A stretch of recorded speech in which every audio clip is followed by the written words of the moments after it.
என் பேர் சரவணன். நான் இங்கே வந்துட்டு ஒரு 7-8 வருஷம் ஆச்சு. ஆனால் இங்கே வசிச்சிருக்கேன். ஆனால் வந்துட்டு இங்கே எப்போ மழை பெய்யும் போதெல்லாம் இதே சுச்சுவேஷன் தான். ஃபுல்லாக தண்ணி வந்துடுது, வீட்டுக்குள்ளாரும் தண்ணி வந்துடுது. அதுவும் இல்லாமல் வந்துட்டு பசங்க வந்து ஸ்கூல் போக முடியல. அதுவும் இல்லாமல் வந்துட்டு இந்த இடத்துல வந்து தண்ணி வர்றதுனால பூச்சி போட்டு அதனால வந்து ஜாஸ்தி வர ஸ்டார்ட் ஆகும். அத்தியாவசிய பொருள் வாங்குறதுக்கு ரொம்ப கஷ்டப்படுறாங்க. மெயின் வந்துட்டு யாராவது வந்துட்டு திடீர்னு வந்து உடம்பு சரியில்லைனா வந்துட்டு ஒரு 108 ஆம்புலன்ஸ் வர்றதுக்கு கூட வழி கிடையாது. இப்போ நாங்கள் போயாச்சுன்னா முட்டிங்கால இடுப்பு அளவு தண்ணி வருது. அப்போ எந்த ஆம்புலன்ஸ் வரும்? எங்களுக்காக வந்துட்டு இந்த கவர்மெண்ட் ஏதாவது ஒரு இது எடுத்து நல்லா ஒரு தீர்வு கண்டுச்சு நல்லா இருக்கும். என்ன சார்? சார் இதுக்கு முன்னாடி புகார் கொடுத்து தான் அதனால தான் வடிகால் கால்வாய் கட்டினாங்க.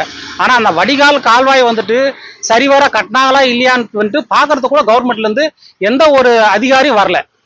எது கட்டி முடிச்சதுனால வந்துட்டு டெண்டர் விட்டாங்க, டெண்டர் விட்டவங்க கட்டி முடிச்சு அதோட வந்துட்டு விட்டுட்டாங்க.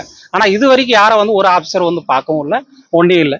ஆனால் இது வரைக்கும் வந்து ஒரு கவுன்சிலர் ஃபோன் பண்ணாலும் அதோ வர இங்கே இருக்கிற அங்கே இருக்குன்னு தான் சொல்கிறாரு தவிர இது வரைக்கும் அவர் வந்துட்டு இந்த இடத்துல வந்து அவர் வந்து இது வரைக்கும் பார்க்கவும் இல்லை.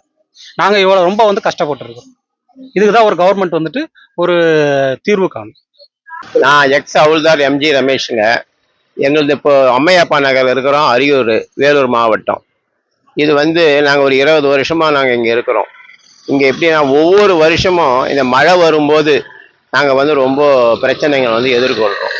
இதுக்கு வந்து முன்னெச்சரிக்கையாக வந்து அவர்களும் எவ்வளோ முயற்சி பண்ணி என்னென்னவோ காவா தோன்றாங்க, அது பண்ணுறாங்க, இது பண்ணுறாங்க. ஆனால் வந்து ஏரிக்கரைக்கு வந்துட்டு போகிறதுக்கு வழி இல்லாமல் நிற்குது தண்ணி.